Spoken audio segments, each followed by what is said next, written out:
أعوذ بالله من الشيطان اللعين الرجيم. بسم الله الرحمن الرحيم. اللهم صل على محمد وآل محمد وعجل فرجهم والعن أعداءهم. صلى الله عليك يا أبا عبد الله، صلى الله عليك يا أبا عبد الله، صلى الله عليك يا أبا عبد الله. ما زلت أقرأ على مسامع حضراتكم بعض الروايات الشريفة من كتاب بصائر الدرجات لابن الصفار.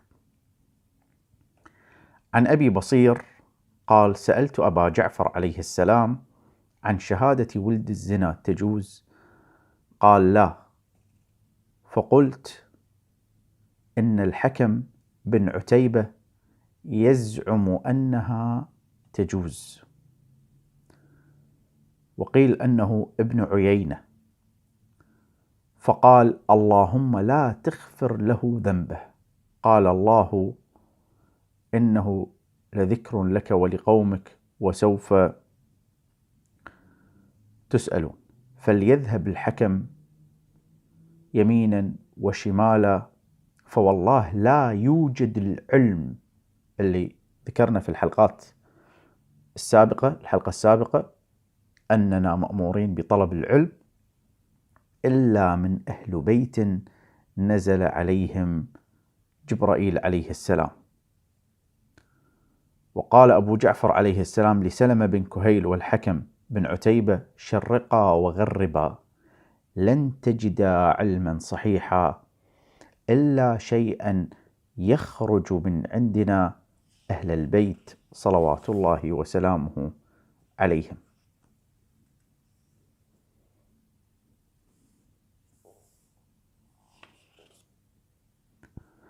وعن أبي عبد الله عليه السلام قال: إن العلماء ورثة الأنبياء، وذلك أن الأنبياء لم يورثوا درهما ولا دينارا، وإنما ورثوا أحاديث من أحاديثهم. إذن أحاديث أهل البيت عليهم السلام ورث لنا، فإحنا هل نضيع هذا الورث وهذا الميراث العظيم؟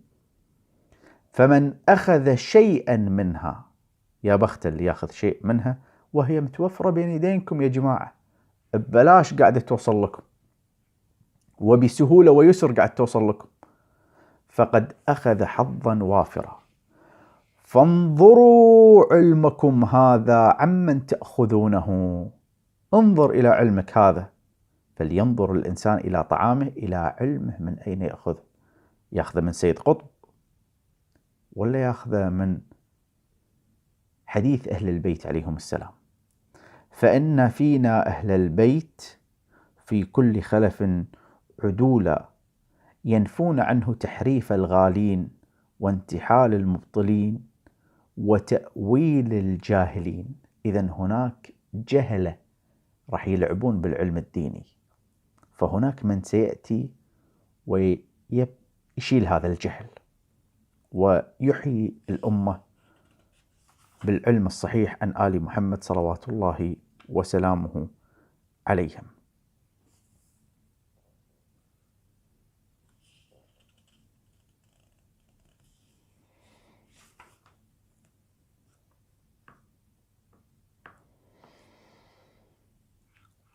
ويقول يحيى بن عبد الله بن الحسن صاحب الديلم قال: سمعت جعفر بن محمد عليه السلام يقول وعنده ناس من أهل الكوفة: عجبا للناس، يقولون إنهم أخذوا علمهم كله عن رسول الله صلى الله عليه وآله، فعلموا به واهتدوا وبروا، وإنا أهل بيته وذريته لم نأخذ علمه. معقولة أنتم تقولون إحنا أتباع نبي ناخذ من علم رسول الله، فتروحون تأخذون غير أهل البيت عليهم السلام؟ وهذا الخطاب يشملكم يا شيعة يلي مراجعكم ركضوا وراء سيد قطب.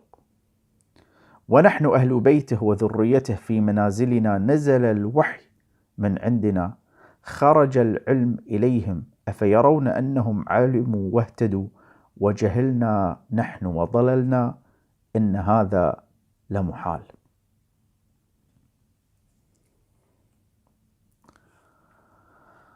وعن زرارة قال: كنت قاعدا عند أبي جعفر عليه السلام، فقال له رجل من أهل الكوفة: يسأله عن قول أمير المؤمنين عليه السلام: سلوني عما شئتم ولا تسألوني عن شيء إلا أنبأتكم به. فقال: إنه ليس أحد عنده علم إلا خرج من عند أمير المؤمنين عليه السلام، فليذهب الناس حيث شاءوا فوالله ليأتيهم الأمر من ها هنا، وأشار بيده إلى المدينة.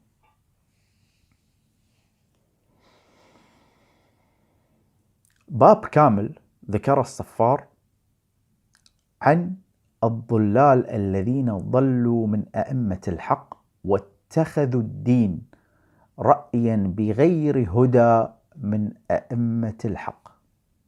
هذا الكلام، هذا المصطلح، هذا العنوان يشمل الناس اللي فسرت القرآن برأيها ولا ما يشمل؟ يشمل الناس اللي اعتمدت في تفسيرها للقرآن الكريم على روايات ليست من أهل البيت عليهم السلام ولا ما يشملها؟ رأي وهوى بغير هدى من أئمة الحق. كلامهم هو الهداية، تفسيرهم هو الهداية. عن أبي عبد الله عليه السلام في قول الله عز وجل: ومن أضل ممن اتبع هواه بغير هدى من الله، يعني من اتخذ دينه رأيه بغير إمام من أئمة الهدى صلوات الله وسلامه عليهم.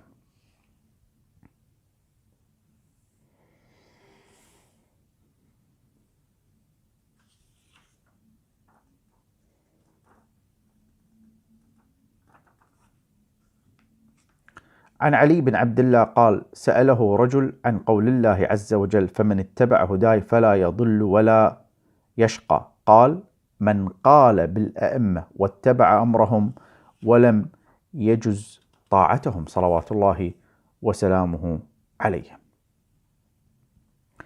من العلماء الذين يدعون إلى حديث أهل البيت عليهم السلام ويزيلون الجهل عن الشيعة هو سماحة الشيخ عبد الحليم الغزي في زماننا هذا.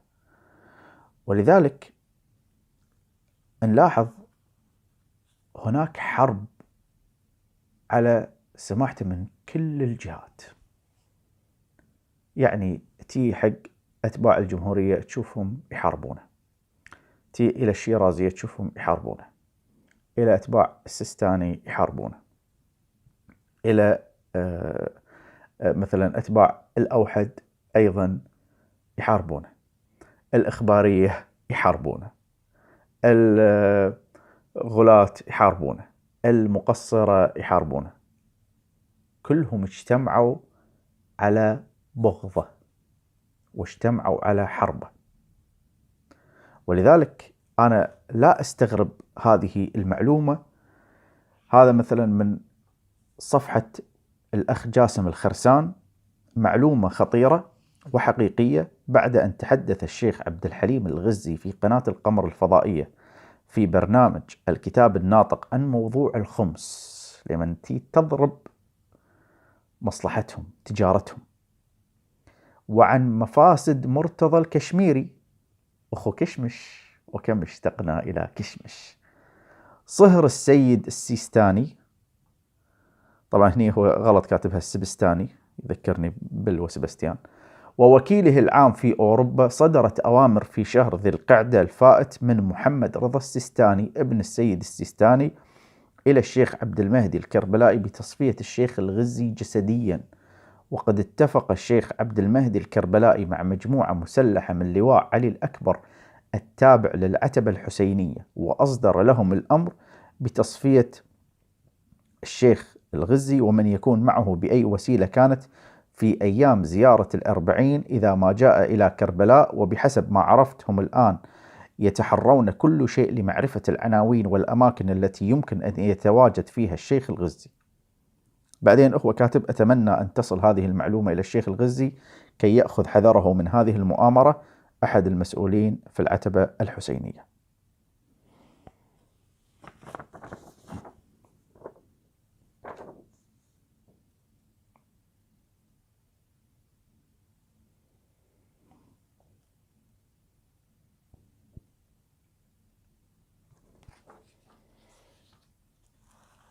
شنو هي الأمور؟ يعني نبي ناخذ كلمات مقتطفات من سماحة الشيخ اللي يعلم الشيعة. قانون البداء، كلمات يعني اقتطعت من بعض برامج الشيخ. البداء قانون نشط وقانون يعمل، وهذا القانون يعمل لأجل أن تعمل الأمة بإمكانها أن تغير خارطة الأحداث. إذن هذه الأمة الضالة المنحرفة عن إمام زمانها بإمكانها أن تغير خارطة الأحداث إذا غيرنا أنفسنا، وبالتالي نغير المجتمع. نبدأ بترك الصنمية، الالتفات إلى حديث أهل البيت عليهم السلام، ترك هذه المرجعيات التافهة والغبية، وأن تغير مسار الأحداث. أمر السفياني من المحتوم، ولكن باستطاعتكم أنتم أيها الأمة بتغيير وإزالة أمر السفياني، وباستطاعتكم أنتم أيها الشيعة أن تظهروا أكثر من سفياني واحد. ظهور إمام زماننا من المعاد، كل شيء خاضع للبداء إلا ظهوره الشريف، ولكن وقت ومكان الظهور خاضع للبداء. في كتاب الكافي الشريف عن الباقر والصادق صلوات الله وسلامه عليهم أجمعين، ما عبد الله بشيء مثل البداء، ما عظم الله بمثل البداء. لو علم الناس ما في القول في البداء من الأجر ما فتروا عن الكلام فيه.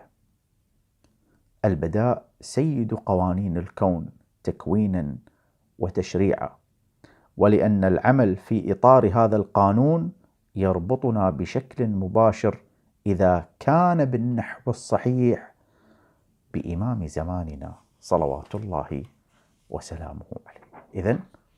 إذا نبي نغير، نبي نعدل واقعنا، يجب علينا أن نعمل على التمهيد. وهذا التمهيد علشان يكون بداء نعمل في التمهيد، وهذا التمهيد لا يكون إلا بطلب العلم الصحيح عن أهل البيت صلوات الله وسلامه عليهم، وترك المياه الفاسدة. يقول سماحته أيضا أن من أهم واجباتنا التمهيد هو التكليف الشرعي الأول والأخير الذي يقع على أعناق الشيعة، في عنقك يا شيعي، هذا واجبك، فلا تترك التمهيد. وابدأ بنفسك، علم نفسك العلم الصحيح، ثم انطلق في تعليم الآخرين والتمهيد. إحياء أمر إمام زمانك واجب يجب أن تحيا معه وأن تموت عليه. كل العبادات والأعمال يجب أن توظف للتمهيد لإمام زمانك. لازم دوم تفكرون بإمام زمانكم. كل الأعمال، من المعيب أن احنا نقول سلم الأولويات نحط الإمام صلوات الله وسلامه عليه في أول أولوية، ثم مثلا عائلتي، أنا، شغلي، صحتي إلى آخره. لا، الإمام فقط وفقط وفقط، وكل ذلك أنا وصحتي وعائلتي وفلوسي ومنصبي و في خدمة الإمام صلوات الله وسلامه عليه. أن تحيا معه وأن تموت عليه. كل العبادات والأعمال يجب أن توظف للتمهيد لإمام زمانك. ولكن التمهيد شلون يتحقق؟ حكي بس كذي نكتب بس اللهم عجل لوليك الفرج دون معرفة إمام زمانك. هذه المعرفة طعام نظيف، تحتاج إلى صحن نظيف. طعام نظيف ما أقدر أحطه في صحن فيه شعر وفيه دم وفيه غائط وفيه من بول وإلى آخره، فلازم يكون الوعاء نظيف. كيف يكون الوعاء نظيف؟ أنك تأخذ العلم من المنهل العذب. فلينظر الإنسان إلى طعامه، إلى علمه، من أين يأخذه؟ تأخذه من أهل البيت، فهو علم طاهر نظيف.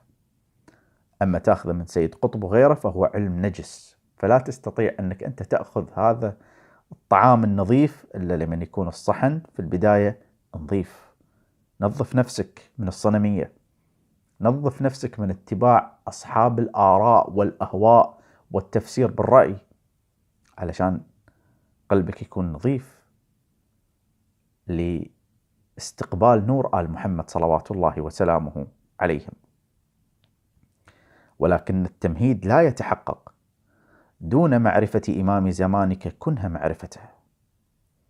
التمهيد يشتمل على بعدين، البعد الأول هو المعرفي، لازم تتعلم، تقرأ أحاديث أهل البيت عليهم السلام، تعشقها، تعتاد عليها.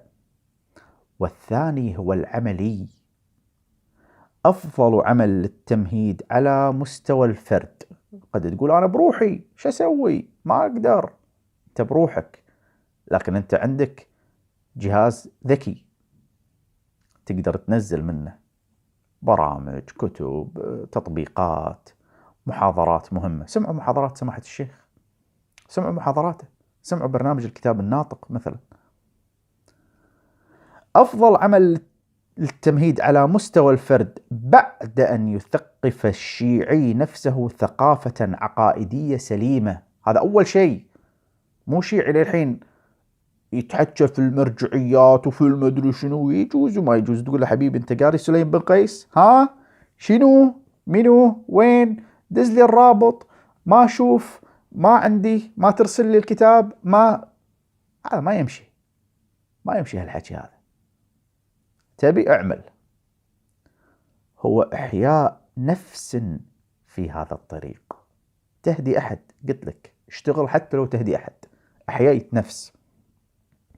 الإحياء بمعرفة أهل البيت ومعرفة عقيدتهم الصحيحة. مهما حاولنا وحاولنا بعد ظهور الفتنة فلن يكون هناك نجاح. الذي يريد أن يتجنب الفتنة عليه أن يتخذ الوقاية. وأهم وقاية أن نلوذ وأن نعوذ بفناء إمام زماننا الذي لا يلوذ ولا يعوذ بفناء إمام زمانه. فخذوها مني، ومن أنا ولكن أقول خذوها مني.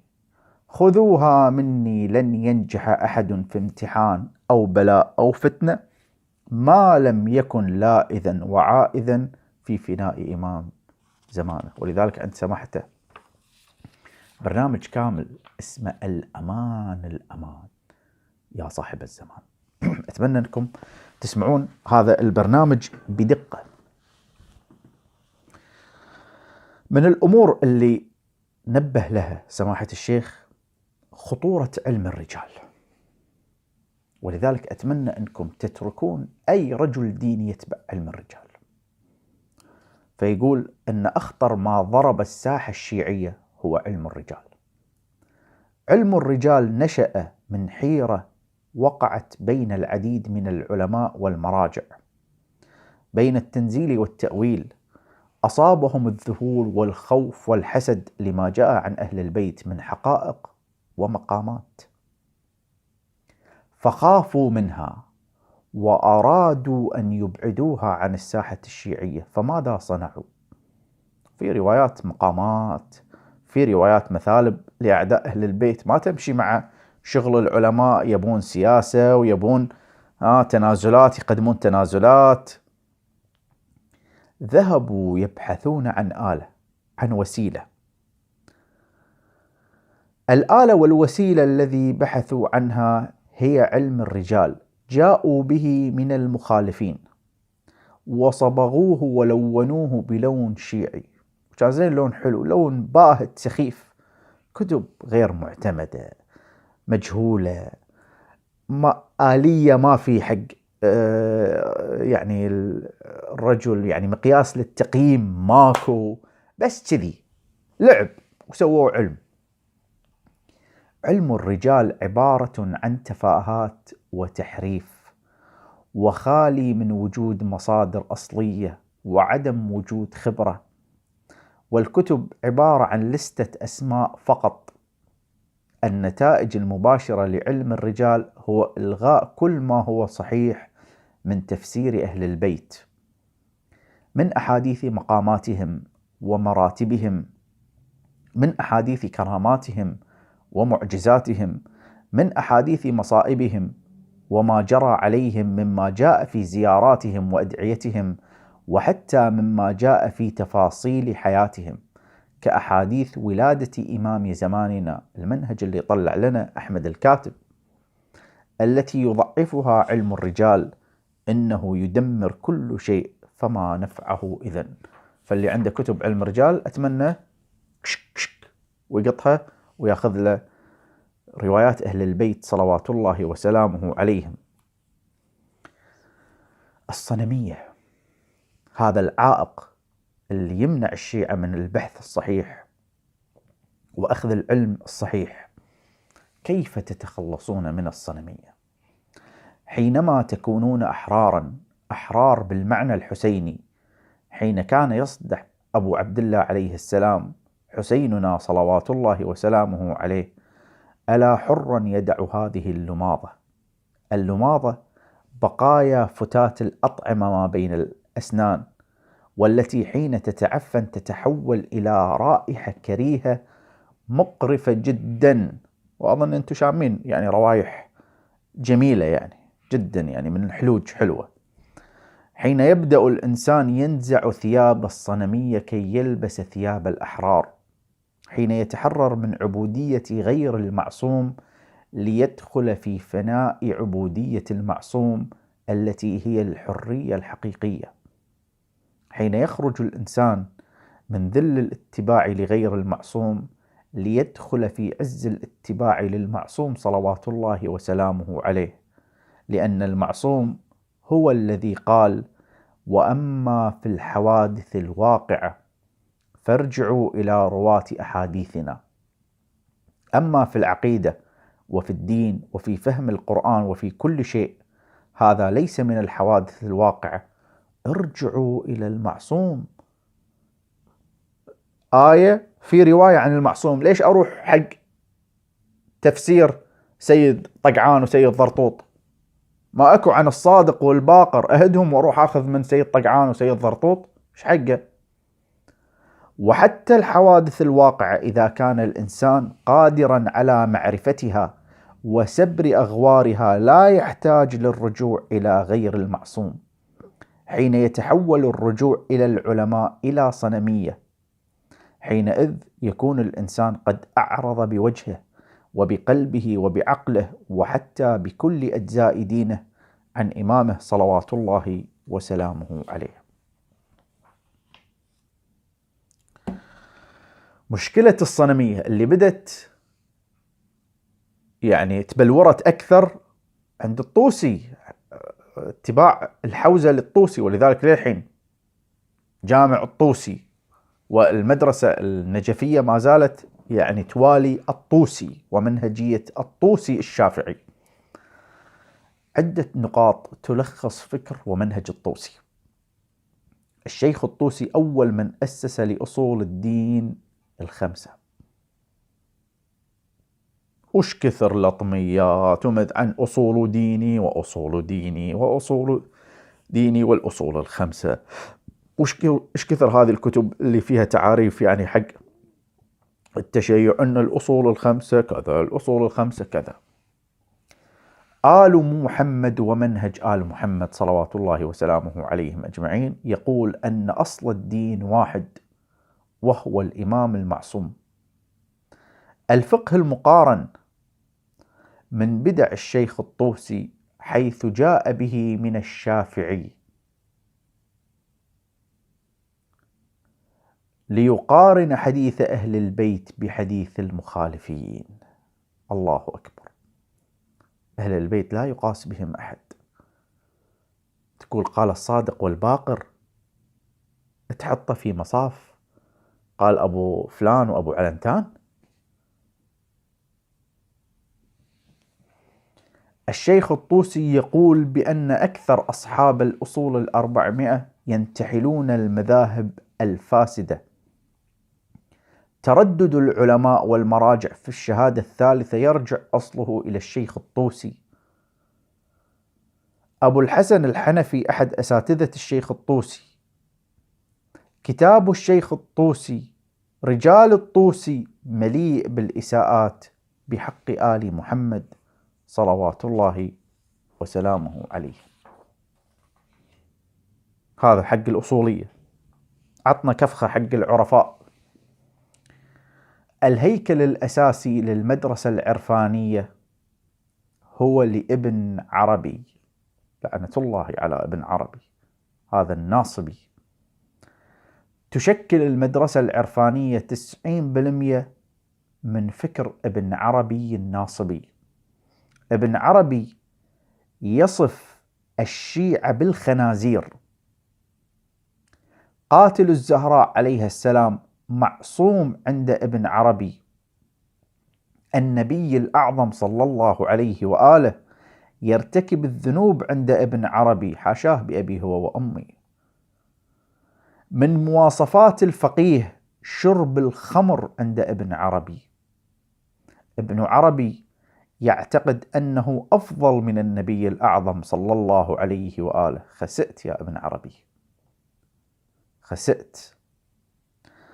المعصومون يزنون ويشربون الخمر عند ابن عربي، حاشاهم بأبيهم وأمي صلوات الله وسلامه عليه. لا توجد ولا رواية واحدة شيعية في كتب ابن عربي، بل هو ناصبي. من يقرأ كتب ابن عربي يخرج بنتيجة بأنه ناصبي، ولا وجود للتشيع في تاريخ ابن عربي. فوق هذا عرفاء الشيعة طق على ابن عربي لعنة الله عليه. وتركوا في المقابل حديث أهل البيت، مثل إعراضهم عن كتاب سليم بن قيس الهلالي. كتاب سليم بن قيس الهلالي عن إمامنا الصادق صلوات الله وسلامه عليه: من لم يكن عنده من شيعتنا ومحبينا كتاب سليم بن قيس. شباب الشيعة كل واحد يروح حق أبوه حق أمه، اقروا لهم هالرواية، اقروا لهم هالرواية. يبايا اللي أنت قاعد تصلي وقاعد تقرأ قرآن وقاعد تقرأ مفاتيح جنان، ولا يمايا اللي أنت ماسك السبحة وقاعد تسبحين، قريتوا كتاب سليم بن قيس؟ من لم يكن عنده من شيعتنا، أنتم اللي قاعد تسمعوني على تليفوناتكم في كتاب سليم بن قيس؟ في مكتباتكم في كتاب سليم بن قيس؟ ولا للحين دز لنا الرابط وما نشوف وشلون وين حصله وأي مكتبة؟ من لم يكن عنده من شيعتنا ومحبينا كتاب سليم بن قيس الهلالي فليس عنده من أمرنا شيئا، وهو أبجد الشيعة، وهو سر من أسرار آل محمد صلوات الله وسلامه عليهم.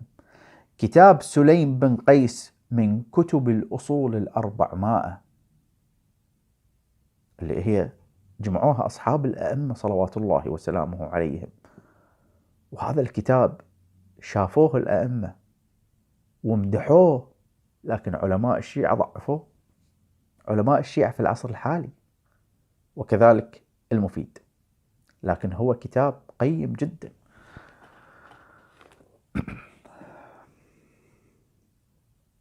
النعماني ابن أبي زينب في كتاب الغيبة يكلمنا، اللي متوفي سنة 360، يكلمنا عن وثاقة كتاب سليم بن قيس، فيقول: وليس بين جميع الشيعة ممن حمل العلم ورواه عن الأئمة عليهم السلام خلاف في أن كتاب سليم بن قيس الهلالي أصل من أكبر كتب الأصول التي رواها أهل العلم ومن حملة حديث أهل البيت عليهم السلام وأقدمها، لأن جميع ما اشتمل عليه هذا الأصل كتاب سليم إنما هو عن رسول الله صلى الله عليه وآله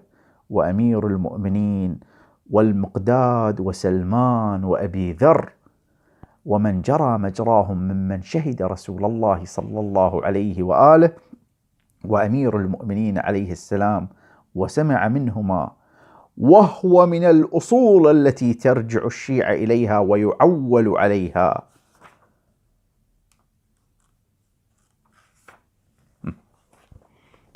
عشان بعدين يجيك واحد ممن لم يحمل العلم ويقول لك كتاب سليم ضعيف لم يصححه العلماء. ليش لم يصححه العلماء ورفضوا وحاربوا؟ أنا أقول لك ليش، والشيخ يقول لك ليش. هو من أهم وأخطر الكتب التي تكشف المشروع الدجالي الشيطاني، دجالي وشيطاني، ولكن يتعرض هذا الكتاب إلى هجمات خطيرة من قبل مراجعنا يحرفونه ويضعفونه بجميع الوسائل والسبل الخبيثة اللعينة. فعزيزي الشيعي، أختي الشيعية، إذا أردتم أنكم تحاربون هذا المشروع الدجالي الشيطاني عليكم على الأقل التثقف بكتاب سليم بن قيس، وحث الناس على قراءة كتاب سليم بن قيس، ونشر كتاب سليم بن قيس، ونشر توثيق النعماني لكتاب سليم بن قيس. نكمل إن شاء الله في الحلقة الجاية. أسألكم الدعاء، ولا تنسون الاشتراك في قناة خادمكم أحمد المصطفى يعقوب على اليوتيوب. أتمنى اللي ما تابع السلسلة يتابعها من البداية، دعمونا باللايك. هذا وصلى الله على محمد وآله الطيبين الطاهرين.